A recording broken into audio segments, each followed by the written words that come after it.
అంటే రిలయన్స్ ఫౌండేషన్‌కి మీరెలా రావడం జరిగింది అనంటే ఏం చెప్తారు? సో, యాక్చువల్లీ ఆంధ్ర నుంచే. ఆంధ్రాలో గుంటూరులో ఒక అకాడమీ స్టార్ట్ చేశారు. అది సెంటర్ ఆఫ్ ఎక్సలెన్సీ 10 వీక్‌ది. చంద్రబాబు నాయుడు గారు ఉండేటప్పుడు.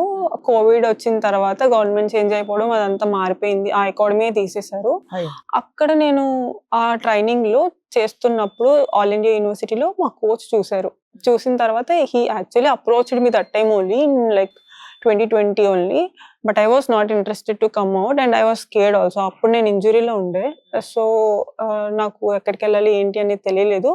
At end of the moment నాకు ఇంకే ఆప్షన్ లేక ఓకే. నేను ఇంకా ఎళ్ళాలి ఎక్కడికైనా కాబట్టి I came to Reliance actually. Right. Then from there the real journey has been started actually.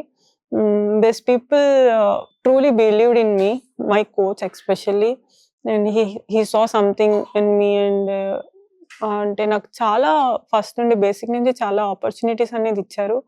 వాళ్ళు నాకు యూరప్ తీసుకెళ్ళడం కానీ, టు బ్రేక్ 13 సెకండ్స్ బ్యారియర్ కానీ, to win Asian Games medal, Asian championship medal, world championship, Olympics Arjuna award, whatever the journey started to be frank that's the behind my pillars is the Reliance Foundation which stands